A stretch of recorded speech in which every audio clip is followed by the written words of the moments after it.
The wagon rattled to a stop in front of the weathered ranch house, and Emma Grace clutched her carpetbag tighter, her knuckles white beneath her gloves.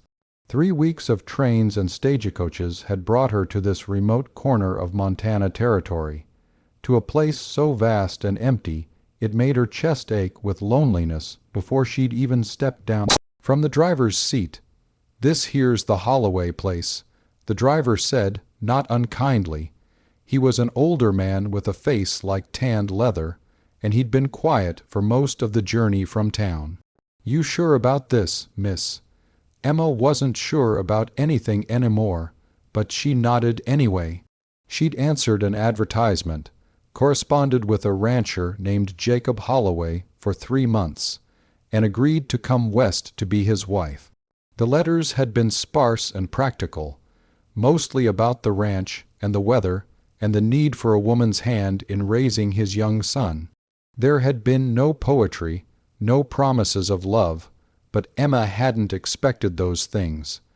At 26, with no family and dwindling prospects in Philadelphia, she'd learned to be practical too.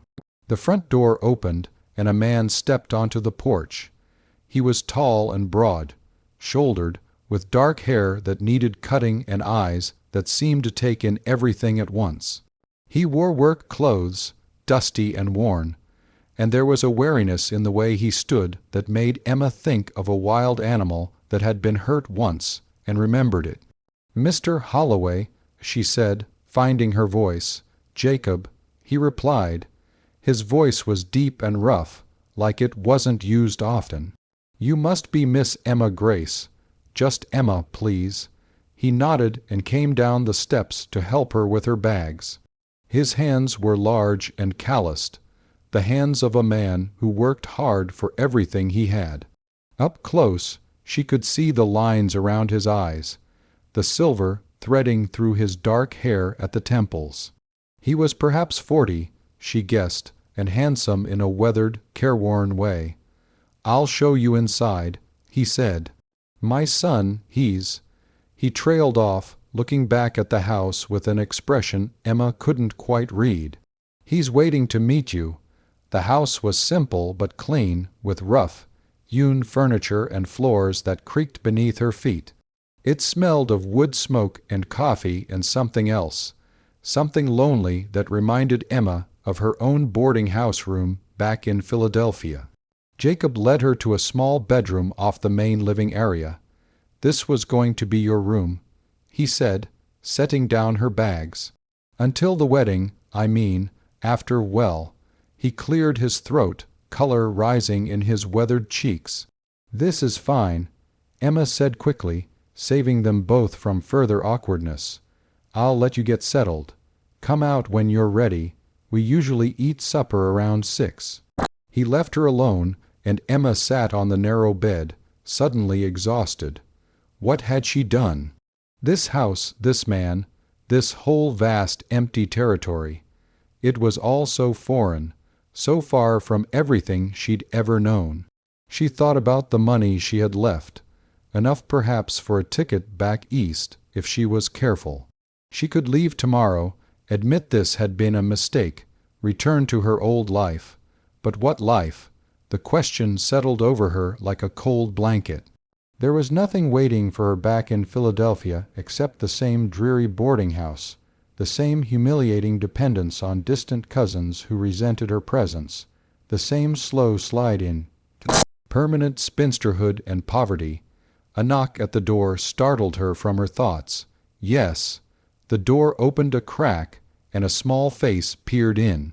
A boy, perhaps 7 or 8 years old, with his father's dark hair and eyes that held far too much sadness for someone so young. "Hello," Emma said gently. "You must be Thomas. Your father mentioned you in his letters." The boy slipped into the room, leaving the door open behind him. He was thin, wearing clothes that were clean but patched, and he held something behind his back. "Pa says you came from a big city," Thomas said. His voice was quiet, uncertain. "Says you might not like it here." Emma's heart twisted. "I haven't decided yet what I think. I've only just arrived. Ma didn't like it here." The words came out in a rush, and Thomas looked down at his feet. "She got sick and died 2 winters back, but before that, she used to cry a lot. She wanted to go back to St. Louis." Emma didn't know what to say. The letters had mentioned that Jacob was a widower, but there had been no details, no mention of an unhappy wife who died far from home. "I'm sorry about your mother," she finally said. Thomas nodded and pulled his hand from behind his back. He was holding a handful of wildflowers, slightly crushed from being clutched too tight. "I picked these for you, down by the creek. Pa says ladies like flowers." Something in Emma's chest cracked open. She took the flowers carefully, as if they were made of glass. "They're beautiful, Thomas. Thank you. So you'll stay."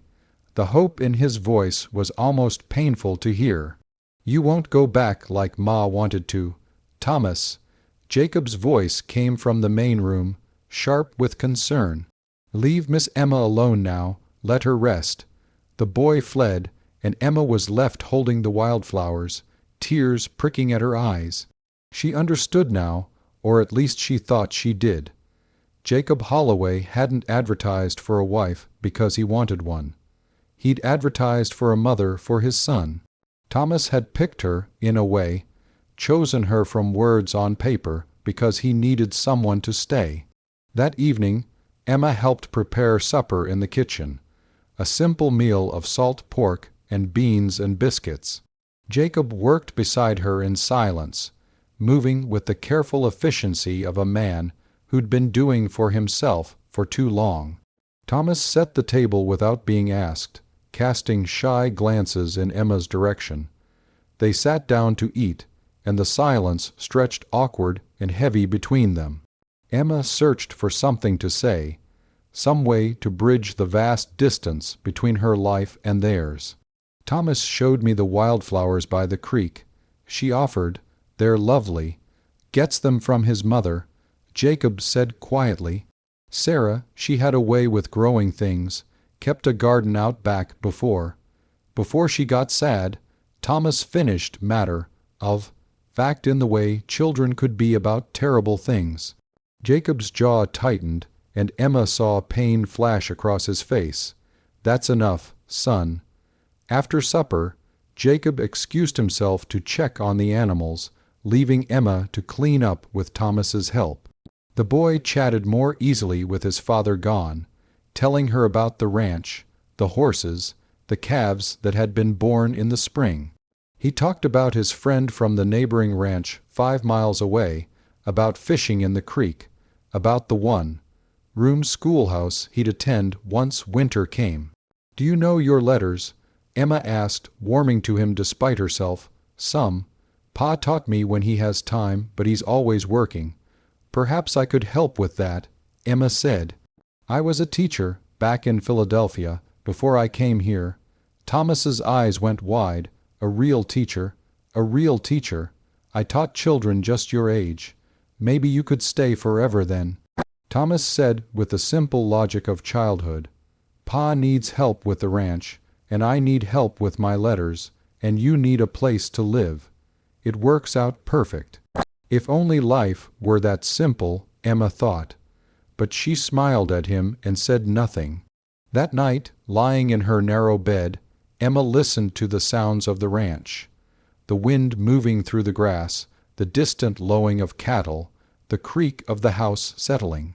It was so quiet compared to the city, so dark without street lamps and neighboring windows.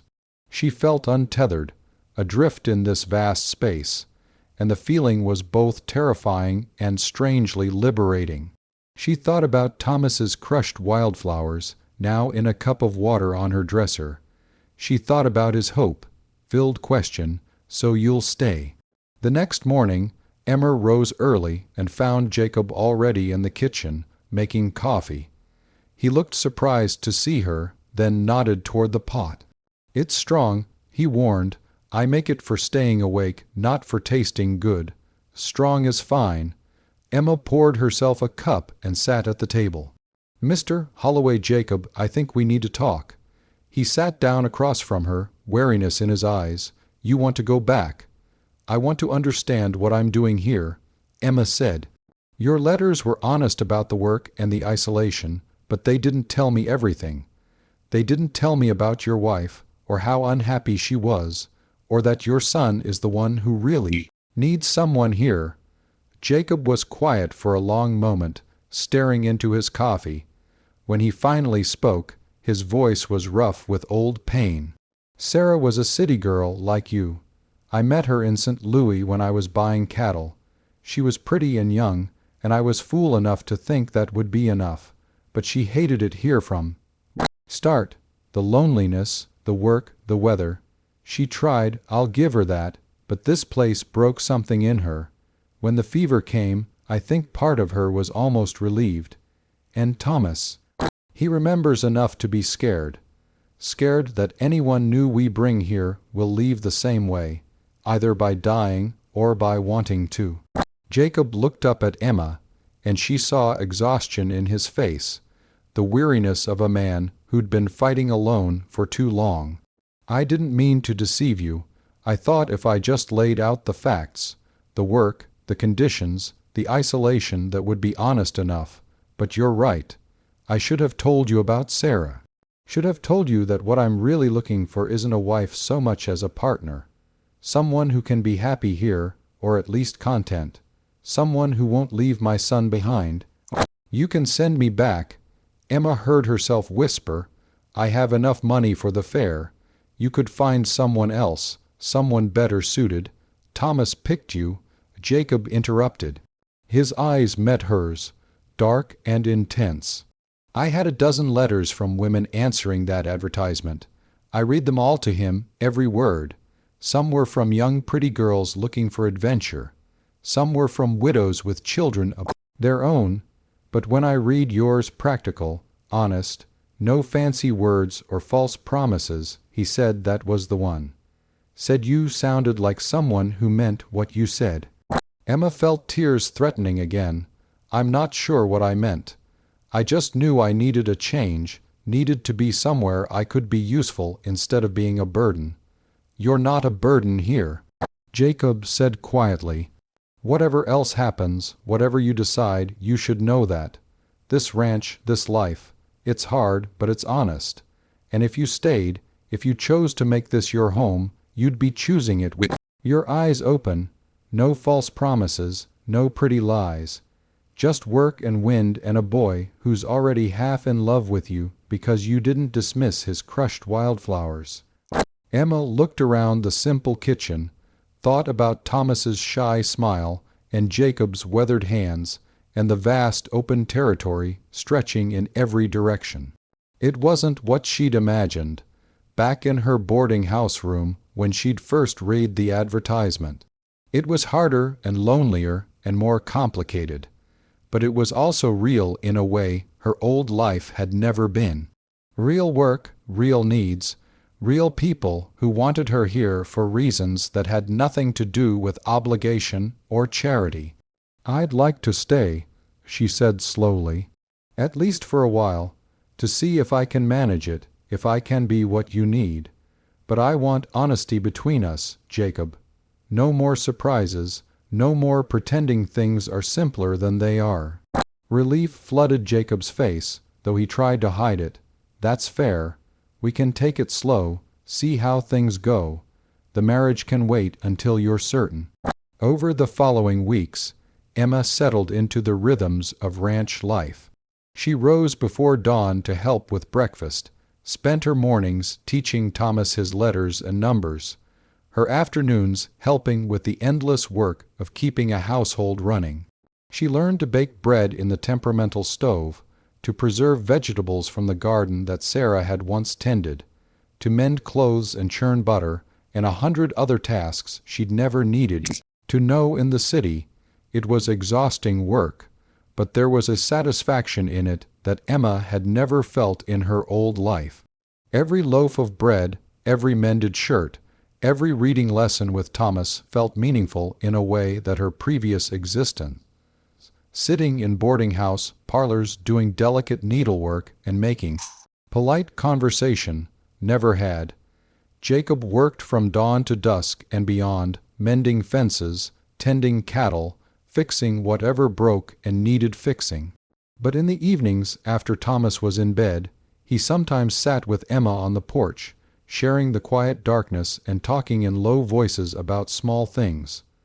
The weather, the work that needed doing, the progress Thomas was making with his studies. They were careful with each other, polite and distant in a way that felt both safe and sad. Emma sometimes caught Jacob watching her with an expression she couldn't read, and she wondered what he saw. A city woman playing at being a rancher's wife, a temporary solution to a permanent problem, or something else, something neither of them was ready to name. One evening, about 6 weeks after Emma's arrival, a terrible storm rolled in from the west. The wind howled around the house, driving rain against the windows with a fury that made the glass shudder. Thomas appeared in the doorway of Emma's room, frightened and small in his nightshirt. "Miss Emma, I'm scared." She opened her arms without thinking, and he climbed into bed beside her, curling against her like a small animal seeking warmth. She held him and told him stories, fairy tales from her childhood, adventures she made up on the spot, until his breathing evened out and he fell asleep in her arms. That's how Jacob found them when he came to check on his son. He stood in the doorway, lamp in hand, and the look on his face was so raw and vulnerable that Emma's breath caught. "I can take him back to his bed," Jacob whispered. "He's fine here." Emma whispered back, "Let him sleep." Jacob nodded and turned to leave, then paused. Sarah used to send him away when he was scared, said it would make him soft, letting him seek comfort like that. But he's just a boy, and he's already lost so much. Jacob, Emma said softly, "It's all right to need people. It's all right to let them close enough to help." Something in his face cracked, and Emma realized she wasn't just talking about Thomas anymore.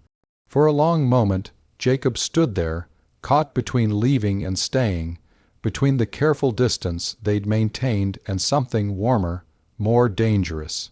"Good night, Emma," he finally said, and closed the door gently behind him. The next morning, Emma woke to find Thomas gone and a note on her bedside table in Jacob's rough handwriting. "Thank you, J." 2 small words, but they meant everything. After that night, something shifted between them. Jacob still worked himself to exhaustion, but he started coming in earlier for supper, started staying longer on the porch in the evenings. He taught Emma to ride one of the gentler horses, taking her out to see the far pastures where the cattle grazed. He showed her the creek where wildflowers grew, the stand of cottonwoods where Sarah had liked to sit in the early days, before the loneliness had consumed her. "I failed her," Jacob said one evening as they watched the sun set over the endless prairie. "I loved her, but I didn't know how to help her, didn't know how to make this place enough when she wanted so much more." "You can't make someone be happy," Emma said gently. "Believe me, I know. I spent years trying to make myself fit into a life that felt wrong, trying to be content with what I had instead of admitting I wanted something different. It wasn't anyone's fault, it just was. Are you happy here?" The question was quiet, almost afraid. Emma thought about it, really thought about it. "I'm not sure happy is the right word. I'm tired most of the time, and my hands are rough, and sometimes the loneliness still hits me like a physical thing, but I'm also useful, needed, and there's something freeing about that, about knowing exactly what's expected of me and being able to meet those expectations." "That's not enough, though," Jacob said. "Not long term, not for a whole life, maybe not," Emma admitted, "but it's more than I had before." They were quiet for a while, watching the last light fade from the sky. Then Jacob said, very carefully, "I wasn't looking for love when I placed that advertisement. I'd had love with Sarah, and I'd watched it curdle into resentment and misery. I thought maybe it was better to build something practical instead, something based on mutual need and respect. And now I think maybe I was wrong, or maybe I was just protecting myself from being hurt again." He turned to look at her, and in the growing darkness, his eyes were shadowed and uncertain. "Emma, I need to know, are you staying because you have nowhere else to go, or are you staying because you want to be here?" It was the question Emma had been avoiding asking herself for weeks. The honest answer was complicated, layered, full of contradictions. But Jacob deserved more than careful evasions and half-truths. "Both," she said finally. "I'm staying because I need a home, and you and Thomas need someone here. But I'm also staying because somewhere along the way, this place stopped feeling like an exile and started feeling like a choice, not the choice I expected to make, not the life I imagined, but mine. Does that make sense? More than you know."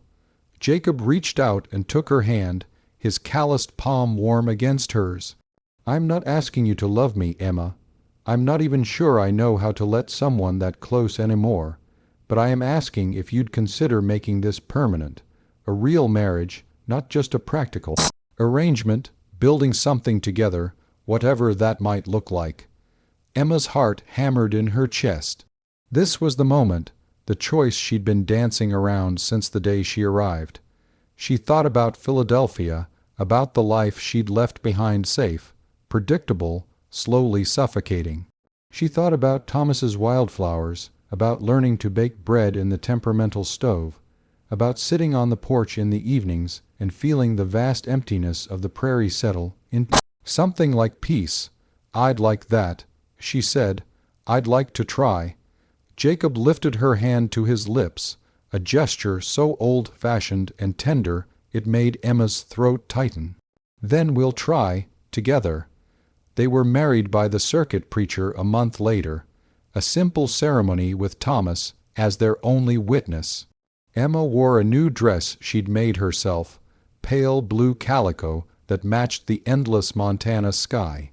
Thomas held the ring, a simple band that had belonged to Jacob's mother, and grinned so wide Emma thought his face might split. The marriage wasn't perfect. There were hard days and harder nights, times when the isolation pressed down on Emma until she could barely breathe, times when Jacob retreated into silence and distance, and she didn't know how to reach him. But there were good times too. Thomas thriving under Emma's patient teaching, learning to read and write with a hunger that reminded her why she'd loved teaching in the first place. The garden she planted that first spring, coaxing